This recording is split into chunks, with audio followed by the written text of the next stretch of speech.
good to see you. Hello. Thanks You so much too. for thanks so much for hopping on today. I know everybody at DPPA is very excited to hear that you're going to be coming to Dallas next week. In fact, I believe it's going to be on July 9th. And the topic that you're going to be talking about is the artist within, Photoshop's tips in painting. What is it that people can really look forward to when you get there, besides hopefully some good laughs and good stories? I gave them the choice. I said, "Are you wanting me to talk about creativity, or are you wanting me to show some Photoshop tips and stuff?" And that's what they chose. So, you know, a lot of what I'm going to be talking about is stuff that I use every day in my everyday work. It's stuff that I came up with that it just makes things a whole lot easier. And but I think it's stuff that every time I teach it, everybody's like, "What? Oh, wow! Why didn't I think of that? That's so easy." So yeah, I think it's stuff that people will really, really like and use all the time. But I use it for my regular work. I use it for competition. So it's good stuff. And would you say that when you say it, is that more workflow related, or is that more of like a way of thinking? Is it more technique driven on a high level? It's workflow. It's retouching. It's paying attention to details. Making sure that cleaning things up, stuff in the background. Yeah. And so does that come?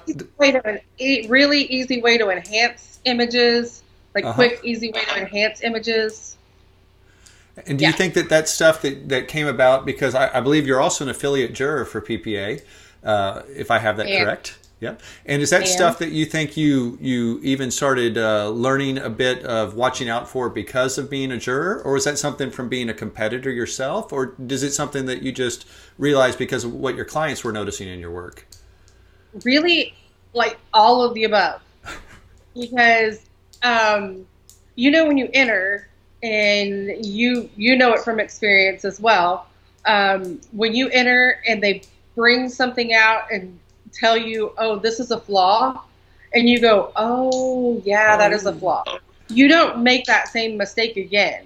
And sure. so, and honestly, you don't make that same mistake again in your regular work. Yep. So it causes you to pay attention when you're shooting, when you're editing for a senior, just as much as it does for competition, because you're going, "Wow, that's not going to be sticking out of her head again." So, it's but all of it really. I mean, it's just something that it just causes you to pay attention to everything, as competing, judging, all of it. So when I think about the idea of quote unquote paying attention, to me that's really a different way of saying it's about cultivating or like practicing the art of seeing. In other words, to be able to see things that perhaps you missed before because you just didn't have the eyes to see it yet. You didn't know what you were looking for. How Right. important do you think that is for photographers to be cultivating their ability to see?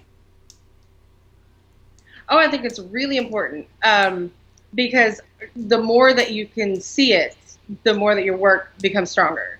Uh-huh. Um, wi- and even if you don't compete, you if you watch it, if you see other people's work being judged, you can see it in that, and you're paying attention to the details and paying attention to what they're saying, and you learn.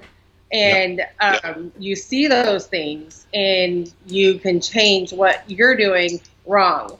Now, I say that, but at the same time, that doesn't mean that I'm not going to shoot something, even if it's wrong. If I have a 2-year-old in the studio and the lighting is not perfect, I'm still going to shoot it if she's doing something adorable, because Sure. I'm going to see the potential there and go, "Okay, what can I do with this?" Because I don't have to have it perfect, Sure. because I can see, you got to have vision to see that there you can do something to change it. Absolutely. There's a guy in Dallas named Stan Richards who runs an advertising firm here, and he talked about the idea of having self-discipline and structure being the pedals that kind of fuel creativity. And how have you found, you talked about paying attention to the details. To me, that's part of that discipline of not just letting things slide by. Do you feel like, what's your response to that statement?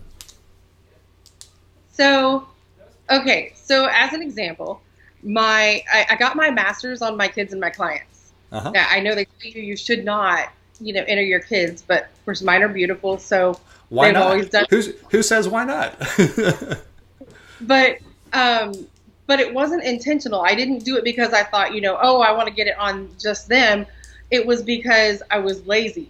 Uh-huh. I would sit there and go, oh, wow, we have competition in a week. What am I going to enter? Now, I'm very glad that I had work that I could go and pick out stuff and enter it, and it merited, and I was able to get my master's that way.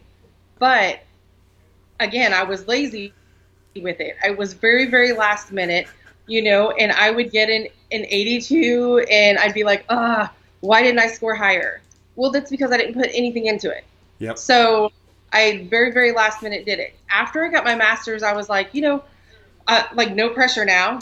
I'm going to play. And so I started actually doing a couple projects where I thought, okay, so this year I'm going to do 2 images that I'm going to actually shoot for competition. The rest are going to be my clients and my kids. Yep. And so, excuse me. So that year that I did 2, I actually planned for it. So it was like, a month ahead, I've got these ideas, I'm working on it, I'm actually planning for it, and I worked on it more. And because I did that, it was like they scored higher. There was more emotion in it. There was more story in it. There was more work in it, and it did well. The next year I was like, that was fun. So then I just started changing the way that I was doing it. And now it's like throughout the year when I see something where I have an idea, I put it in an ideas folder on my phone, and I start working on them as I come up with ideas, because man, at state, we're allowed to do 6 images per case. We have an artist case, we have an open case. That's 12 images. Yep. If you do an album, you don't even want it. I mean, that's ridiculous. It's 18, it's ridiculous. So, but you have to plan for it. And so that's kind of been my whole thing is if you don't plan for it and you just say, what have I got? If you, there's a deal I saw one time, if you kind of sort of try, you kind of sort of get results. Yep. So that's kind of how I feel about it. That's what's going to happen. So you got to plan for it. You got to work on it. And that's where you're really going to grow. That's where you're really going to have more impact, more story, better scores. And so that's how, plan for it. So it's interesting because, there's always that debate that comes, should somebody break a seal? And I'm of the mindset, absolutely, you should break it every time. Like if you said my threshold, my goal is to start at 100, like anything I can do to make it better, man, let's go in there and do it. But there's a freedom that comes, as you say, after you attained your master's. Right. You might feel that freedom. The safe bet is always go, oh, no, never break a seal, get the guaranteed, take the safe shot, type thing. But, I'm a big believer in definitely, like, if you feel like you can make it stronger and better, why wouldn't you? Why would you be satisfied with anything less than your best?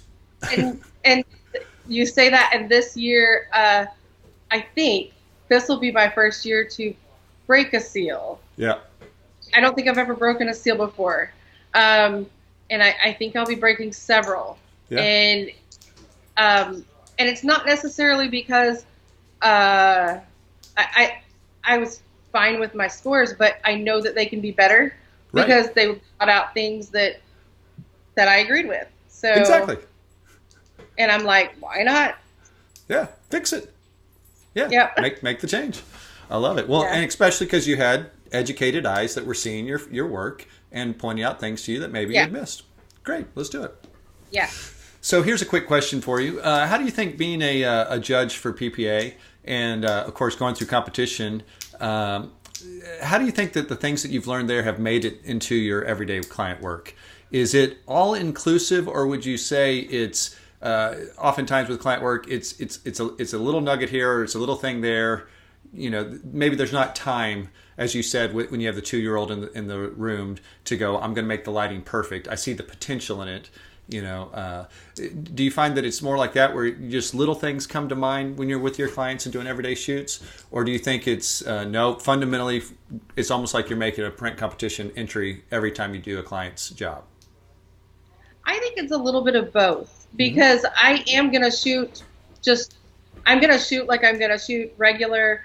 I'm going to do, you know, if the mom is wanting something cutesy and the kid's wearing something really, really bold and bright, that's not something I would ever enter. Yep. I'm still going to shoot that. I'm still going to do what she wants me to do. I'm not going to do something that's not me, but I am going to do those type of things. I am still going to shoot. There are lots of images that I have that would never, ever, ever merit, or I would never even consider entering. But in the back of my mind, I've always got those things in there saying, no, that's not right. Don't do that. Oh, that's going to be horrible. Because I know that that's, you know, but you make adjustments as you go, because you're thinking, oh, I could shoot it this way, or I could shoot it this way. Well, this obviously is going to be better lighting. So let's do it this way. You know, just because it is easier makes it better. The lighting is going to be better. But, however, like I said, if I have a 2-year-old and it's not great lighting, but she's adorable, I'm going to take it, because, yeah, like I had one in the front window of our studio. We didn't have any curtains up. We do have curtains that we can put up, but I didn't have them up. And so there's, you know, the parking is in front there. So there's cars back behind her. There's a pot with a plant coming out. You can see the parking garage, but she was adorable. And I was like, I have to shoot it. Sure. And so I did. And of course, you know, made it into something really beautiful that the mom loved. And I made my own curtains in Photoshop. I love it. I love it. And you probably brought out the cars and parking garage a bit more just to be in competition with the subject, right? You accentuated those. I did. I made them brighter and bolder. Yeah. Exactly. You wanted to lead the eye right past the beautiful kid and just right out the window. Yep. I buttoned her all up. I love it. I love it. Here's a question for you that just as a judge, as a successful entrant, stuff like that. What's your definition of impact at this point? And has it evolved? Has it changed in any way from perhaps where you started? Yes, actually, when I first started entering, sitting out in the audience, watching judging, I completely did not get whenever something was being judged. And a portrait of a little girl would come up and it would get an 82. And then another portrait of a little girl would come up and it would get a 92. And I'm going, I don't understand that. I don't get it. I don't get the difference between the two. I understand the difference between the two now, because when I had to sit in that chair and actually punch in a score, I get it. Because when that comes around and that title is read and you're watching for expression and you're watching for technical excellence and you're watching for the creativity and storytelling and all of the things that you're having to look for in the 12 elements that we're taught to look for, you know, we have a couple seconds to decide what we're going to put on that score-wise. And so when you're actually sitting there and have to punch that score in, that's when you realize the difference in the images. And so for me, sitting there and impact, it's changed, because when I hear the title and the image comes up, if it affects me, if I feel something, if I am happy or sad, or if I'm upset, or if I'm like, oh my gosh, that, or even just like in awe of the beauty. I mean, anything, any type of feeling where it gets my heart racing, Yep. I'm like, and that's the first thing. That's the first part of impact for me. And then I start looking, okay, is this technically done with excellence? And then after I see that, then I'm like, okay, if those things are together, then I'm good to go. And in fact, I judged, I think, your dad's image, or it could have been yours. I can't remember. It was at Texas one year. It was of two girls with a telescope. Yeah, that was my dad's. Okay. I judged that one, and I was sitting on that panel when that came up, and when they said the title and it came up, I mean, my heart literally felt like it was going to beat out of my chest. And I was like, oh my gosh. I got up and looked at it. I was like staring at this thing this thing is done amazing. But the initial impact that it had was so huge because of the story. And then to see the excellence that was done, I was like, my first score immediately was 100. I was like, it has to be 100. And so yeah, I mean, like, impact is, for me, it's that feeling. And then once you get past that feeling, you have to have the excellence. Sure. And you do have to have excellence. I think for me, as I'm continuing to go through the whole process of like asking this question, which is why I even ask it of you, is I'm at a place where my realization of impact is it has nothing to do with my feelings. It all happens before I even know what something is or even how I feel about it. And it's done through the composition, color, and value. And that's what gets you off of that inertia. But then the feeling part of it comes in, of course, and the emotion, that's the delayed response to it.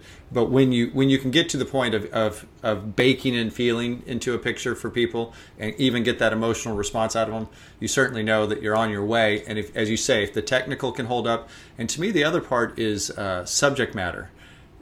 If it's not interesting subject matter to go along with the technical, those are things that can kind of have things fall apart. So thank you.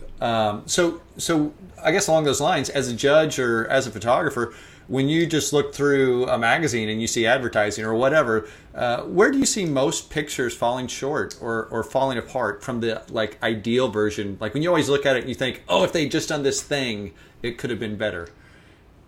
Is it mainly technique? Is that where it is? Yeah, there's a lot of technique. There's a lot of things that like they're lacking in story or like you said, subject, like the subject matter, and it's like about magazines that were believability or the depth of something. It's like surface. Yep. It's just it's just surface. It's just there. It's just a husk. It's like it needs to be. It's like they have a great idea. If they'd only just dove in a little bit deeper. Yep. You know what I mean? They touched the surface, and it could have been great. They weren't. If you're not satisfied with just the initial results, or had more of a clear vision of what you wanted to do beyond just quote unquote the pretty picture. Right. It's kind of like with a painting. When people do a painting, a lot of people are like, they just paint it out. They paint it out. They smear. They paint. Everything is just smeared, and they're like, "That's pretty. It is pretty." But they forget that they have to go back in and add all of those details with highlights and shadows. And when you do that, it's amazing the difference how it pops. Sure, you get depth and dimensionality. Flat and so deep detailed. And so that's kind of the same thing. It's like you just kind of get the surface and then you have this really detailed. And so that's kind of how I see it. Yeah. So people just miss. So along those lines, in the description of your upcoming talk, one of the things you mentioned is that having, in other words, you don't have to have a background in art. You say just having a little vision and knowledge of the tools is all you need to create beautiful works of art. And so my question to you is, what benefit do you think someone might experience if it was instead of an or, was an and? Do we have a visitor?